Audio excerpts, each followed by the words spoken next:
Relationships take work, dedication, and persistence. It's especially true for law enforcement and the communities they serve.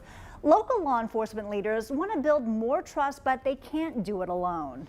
Greensboro Police Chief Brian James, Mr. Billy D. Williams of Accountable Youth, Inc., and Sheriff Danny Rogers, they, like some of you at home, say they've seen negative changes in our community, but they want to turn it around.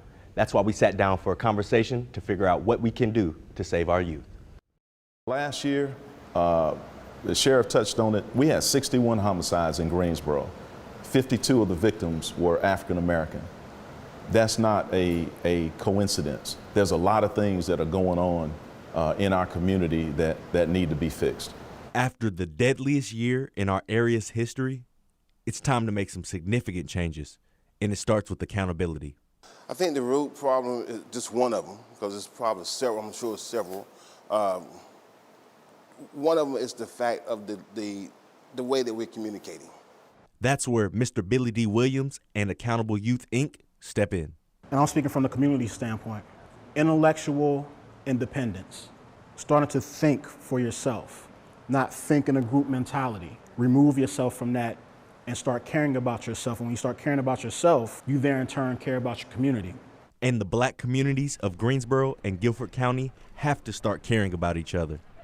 You got to get to these kids before they start picking up guns or somebody offers them $20 to deliver a package at the corner or whatever it is. So what tangibly can we do besides sitting here and having these discussions?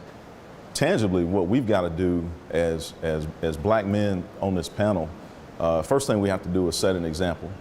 The other part we have to do is make ourselves available to actually speak to the most at-risk groups that could potentially go out here and pick up a gun and end somebody's life. I believe connecting with barbershops who know everybody that's coming around, who know everybody that's there, if we can start something that addresses those issues when they happen, and having everybody communicate. Education, bring dialogue for many different things that are going on within the community. Being able to listen to what the community is asking for and what they're seeking. And what is needed most is an opportunity. There's no child that's born bad, period. I'll stand by that any day. From the time a child is born to the time a child picks up a gun and actually points it at another person and pulls the trigger, there's a whole lot of things that have happened. And typically it's around education, it's around healthcare, it's around housing, it's around job opportunities. And I'm not talking about for that youth, it's around job opportunities for their parents. And if you don't care about your community, at least care about the kids that are coming up in your community. Because we all got a family, and even though your family might not be mine, we're all a family as far as community goes. Our in-depth conversation went on for an hour plus. In that time, we discussed many different issues. One of those issues is how we can better the relationship between law enforcement and the black community. WFMY News 2's Jalen Gilkey is here tonight. Jalen, you spoke to Greensboro's police chief and the Guilford County sheriff. Both said that we've got room for improvement. Well, it starts with communication. Without it, tensions build. It's especially true between the black community and law enforcement. And after a year like 2020, where tensions boiled and in some cases spilled over, we have to talk about solutions and improvements. And in part 2 of my conversation with Greensboro Police Chief Brian James, Mr. Billy D. Williams from Accountable Youth, Inc., and Guilford County Sheriff Danny Rogers, we discuss ways to mend local relationships. I think what we have to be careful of, especially in this last year, is that we hadn't lost any ground from what we've gained. And that's one thing that we've tried to focus on at the police department. Communication within the black community with the law enforcement, it's going to take that time where we have to get out of the vehicles, come from behind the desk, and walk into the communities and meet with people and talk with people. There is a relationship there in which we have an open line of communication with the police department as well and into the black community. Like, they're willing to talk to us, but that doesn't take away from the fact that there is a violent element that needs to be addressed. I think we're just blessed enough right now to be in a situation where we have a police department that's willing to work with the community and do stuff like this to show transparency.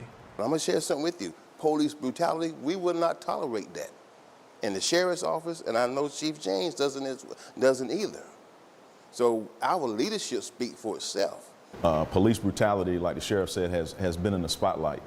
I don't tolerate it, the sheriff doesn't tolerate it. But then you also have to look at the things that actually bring law enforcement officers to your community. However, it's going to take more than an hour-long discussion.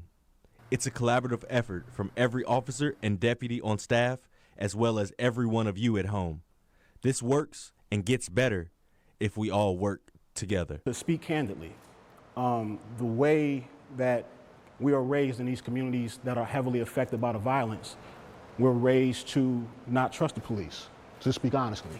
We're raised to not talk to the police, right? So when you have that stipulation going on in the community, it's hard to build relationships. There are still some people that have a lack of trust in law enforcement, and we really have to make a concerted effort to meet with those communities that may not feel that great about their relationship with law enforcement, and we have to figure out how we can repair that. But at the same time, it takes more than just the sheriff's office or the GPD or just one organization. It takes the whole entire community. Each and every one of us make up this community. These issues are real and personal to me on many different levels. We have to want to be better and then try to be better and then eventually become better if we want our communities to thrive once again.